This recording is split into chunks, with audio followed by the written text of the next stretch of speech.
It's the midday news on CoreTV. I am Nifemi Oguntoye. Cote d'Ivoire President Alassane Ouattara says President Goodluck Jonathan deserves all accolades for the manner he conceded defeat in the March 28 presidential election. He maintained that a step taken by his Nigerian counterpart saved the country from possible strife. The Ivorian president, who spoke to State House correspondents after a closed-door meeting with Jonathan at the presidential villa, recalled that the refusal of power of former President Laurent Gbagbo to concede defeat led to an unnecessary civil war in his country. He insisted that President Jonathan, who was also present at the briefing, has set an example for the rest of West Africa in Nigeria to follow. Is a lesson to all of us. Please accept my admiration. I think avoiding violence, avoiding civil war when we have elections in Africa should be our utmost objective. People are more important than power. And Mr. President, my good friend, I'm not surprised by what you did. And I wanted to congratulate you, to congratulate the Nigerian people, to congratulate the president-elect. This election in Nigeria is a legacy for all the African countries. Before jetting out of Nigeria, the Cote d'Ivoire president met President-elect Muhammadu Buhari in Abuja. The meeting was held at the presidential wing of the Nnamdi Azikiwe Airport. President Alassane Ouattara, who earlier met President Goodluck Jonathan, congratulated the president-elect and also pledged his country's commitment to a mutually beneficial relationship with Nigeria.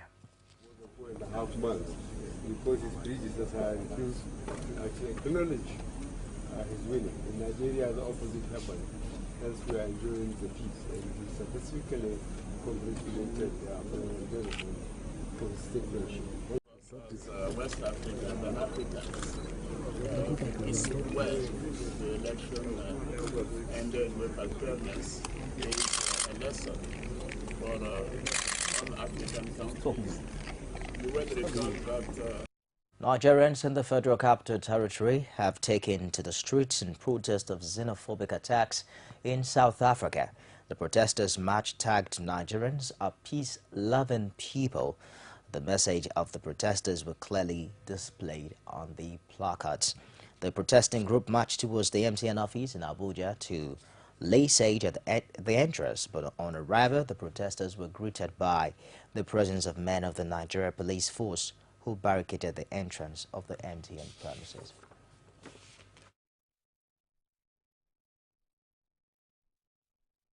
We say no to racism. No to racism. Ladies and gentlemen, Nigerians living in South Africa are human beings. Yes. Nigerians living in South Africa are also African. Yes. Nigerians living in South Africa are doing business in South Africa. Yes. Nigerians living.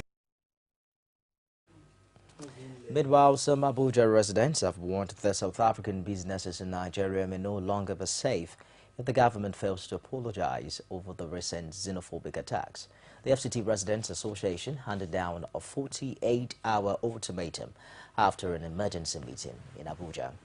In a 12-point communique, the group, through its spokesman, Yunusa Yusuf, said it was shocking that while South African interests continue to thrive in the FCT without intimidation, its citizens are launching deadly attacks on foreigners.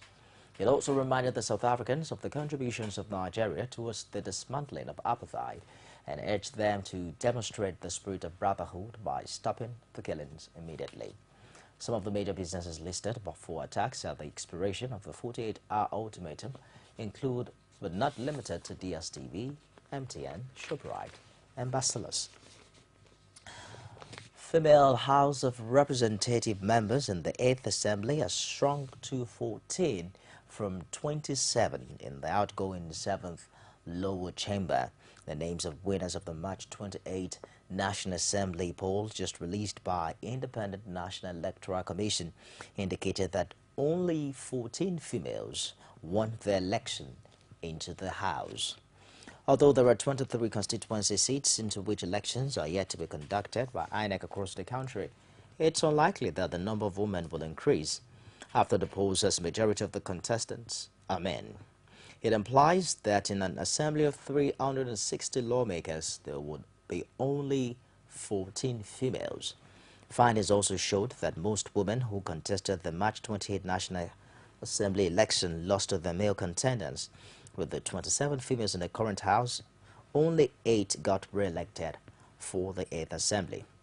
Meanwhile, as against the incoming House with only 14 females, the 2007-2011 Assembly had 24, which further increased to 27 in the 2011-2015 Assembly.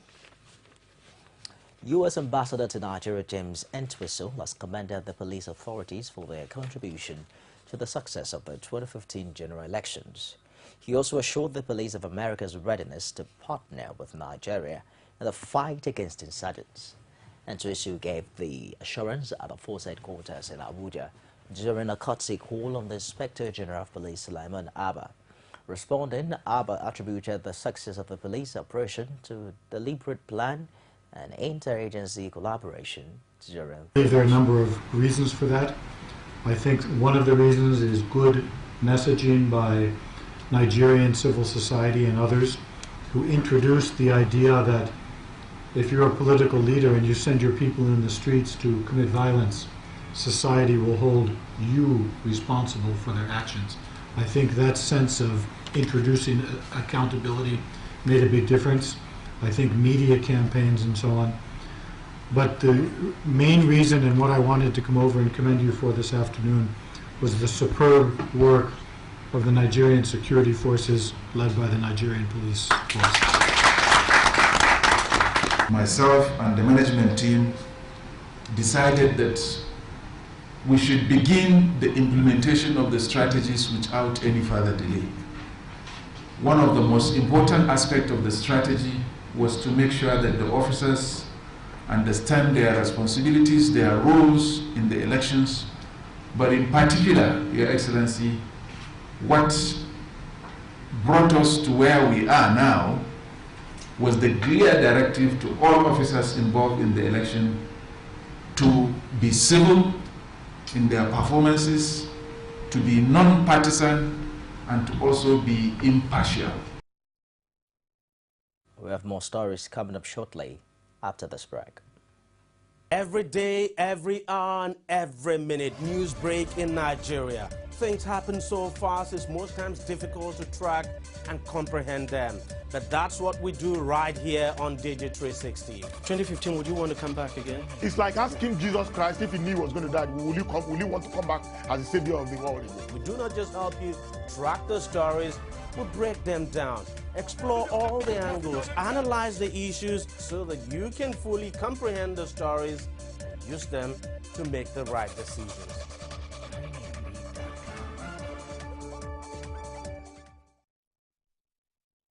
Welcome back. You can also get all of our top stories on any of our social media platforms.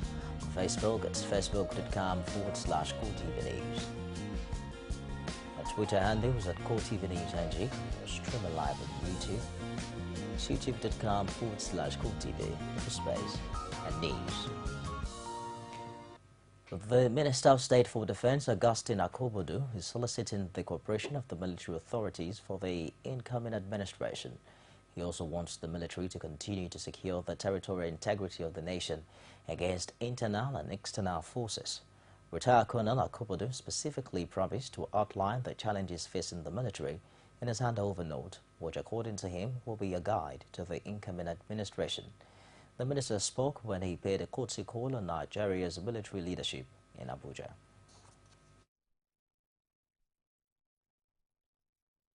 Let me start by appreciating the armed forces of the Federal Republic of Nigeria, which have risen to the challenges of dealing with the security situation in this country under very, very difficult circumstances. I am glad that the inter-service cooperation and the political will of our political headship together have given us the results we're witnessing today. It takes a determined armed forces to do that. So I want to, on behalf of my minister, the senior minister, being my maiden visit here, use this as a platform to congratulate you very heartily and urge you to continue to give your best, because your oath of office was a solemn pledge, and I'm glad that you have lived up to that. As I've always said, and I will reiterate what the minister has said, that the military swore an oath, and that oath is to be loyal to the Constitution of the Federal Republic of Nigeria. We are not loyal to individuals. We are loyal to the Constitution of the Federal Republic of Nigeria. We must always remember that. And I thank God that this reminder is coming from our Honorable Minister. Suspected Fulani mercenaries in the early hours of Monday attacked some villages in the Donga local government area of Taraba State, killing 15 persons and many more still missing. Following the Monday attack, there was massive movement of people from Donga local government, which is one of the areas in the state where runoff election was due to hold next Saturday. Residents said the assailants first attacked and burnt Ayase village in Takum local government before heading for Segbao and Gaza villages in Donga. One eyewitness told newsmen that the gunmen killed one Suk Gaza and 3 of his sons in Gaza village, while the 3 other victims were killed in Segbao and Ayase villages. The police spokesman in the state, Joseph Kwaji, said efforts to reach the DPO of Donga for details of the attacks were unsuccessful as his mobile phone was switched off. A federal high court in Lagos has reserved ruling until May 27, 2015 on the preliminary objection filed by the founder of the Living Faith Church, also known as Winners Chapel, Bishop David Oyedepo, against the 1.86 billion naira claim by a stock brokerage firm. The firm, Valenline Securities and Investment Limited, and its managing director Samuel Inaya had sued Oyedepo for alleged breach of contract in a 9 billion naira stock market deal. Also joined in the claim are Oyedepo's family's book publishing company, the Winners Chapel, and the Nigerian Stock Exchange. The plaintiffs particularly accused the NSE of bias in its investigations into the 9 billion naira business dispute. They prayed the court to declare as illegal the freezing of their bank accounts by NSE and to make an order to immediately unfreeze their accounts. But Oyedepo, through his lawyer, Mr. Chioma Okoye, had urged the court to discountenance the plaintiff's claims and to decline jurisdiction over the case, which was the fallout of the capital market transaction. The ruling on the objection was, however, adjourned for the 3rd time till May 27. Federal High Court, also sitting in Benin City, Edo State, has again postponed ruling in the 25 billion naira money laundering charge filed against Michael Igbenedion, younger brother of the former Edo State governor, and Charles Edobodi. Justice Ahmed Liman adjourned the matter till April 27, 2015, less than a week after he adjourned the much-expected ruling on Friday. His failure to deliver judgment on that day was hinged on judge's Easter vacation. Words were passed to counsel that the ruling would be delivered on Monday, April 20, but when the matter was called, Justice Liman, rather than give his ruling, called counsel into his chambers to inform them that the ruling was not ready. Economic and Financial Crimes Commission is prosecuting the younger Igbenedion, Edobodin, and their companies on an 81-count charge bordering on money laundering, misappropriation of funds, conspiracy, and abuse of office.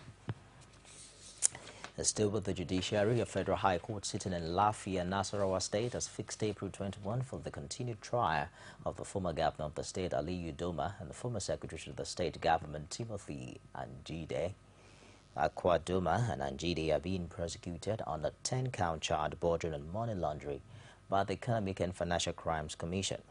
Trial Judge Justice Agatha Okeke adjourned the matter after defense counsel Charles Edonsoa requested that to subpoena the incumbent secretary to the state government, Dauda Egwa. Edonsoa told the court that he needed the SSG to produce some documents, which he said would enable him cross-examine prosecution witness. Solomon Kasa, prosecution counsel Kemi Pehiro, argued that 90% of the documents required are already before the court, and the service does not stop the defense from cross-examination. The court, however, adjourned for cross-examination and ordered hearing notices to be served on the Secretary of the state government. President-elect Muhammadu Buhari says the death of Senator Uche Chukwumerije as a blow to the generation of true progressives in Nigeria and the African continent. In a condolence message issued by APC Presidential Campaign Office, General Muhammadu Buhari eulogized Senator Chukwumerije as a Pan-African par excellence. He noted that he has always observed the progressive political activities of Uche Chukwumerije and admired the Pan-African interest and national patriotic zeal which dominated and dictated his actions and pursuits.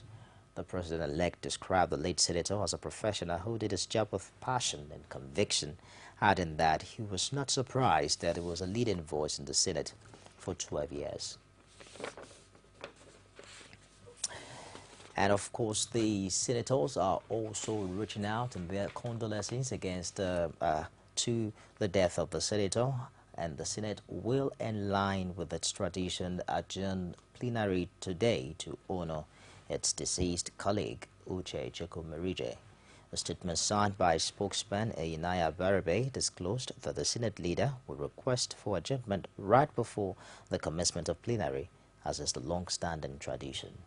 He described the 75-year-old three-term senator and chairman, Senate Committee on Education, as a political giant, an embodiment of legislative tradition whose contributions to the floor of the chamber will be missed. The legislator representing Abia North Senatorial District died on Sunday after a protracted battle with lung cancer. We'll take a break now, and we'll be back with stories outside Nigeria. Don't go away. From time immemorial, women have birthed life, shaped character, and by extension, influenced the society. Moremi of Ife, Emoten of Benin, Queen Aminat of Zaria, all women of influence and power. Whether it's before election, after election. How ironical. Women being so powerful, yet have few grounds in decision making. They see you as a wife, and I see you as a wife to a man. We are talking women in politics. A woman will be bold enough to stand up and say, I want to become president of Nigeria. Only on CoreTV News. Outside Nigeria now, former President Mohamed Morsi has been sentenced to 20 years in jail for ordering the arrest and torture of protesters during his rule. Now it's the first verdict he has received since his ousting, and one of the several trials he's facing. Morsi was deposed by the army in July 2013 following a mass street protest against the rule. Since then, the authorities have banned his Muslim Brotherhood movement and arrested thousands of his supporters. Morsi and 14 other Brotherhood figures escaped a more serious charge of inciting the killing of protesters, which could have carried the death sentence. Most of the other defendants were also given 20-year prison sentences. The EU has now set out to a package of measures to try to ease the migrant boat crisis in the Mediterranean. Its Triton patrolling service will be strengthened, and the military mandate sought to destroy people smugglers' boats. An emergency summit of EU leaders will be held on Thursday. As the EU ministers met, fresh distress calls from migrant boats were received, and Italy and Malta said they were working on rescues of at least 2 boats in distress.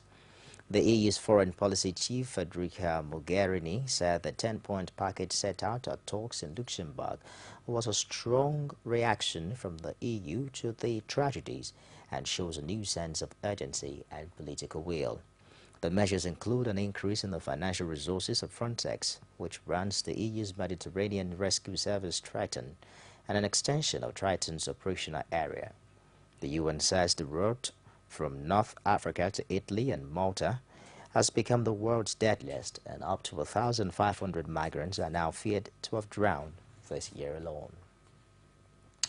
To wrap this hour on CoreTV News, join us again at the top of the hour for more stars. I'm Nifemi. Okunsoye.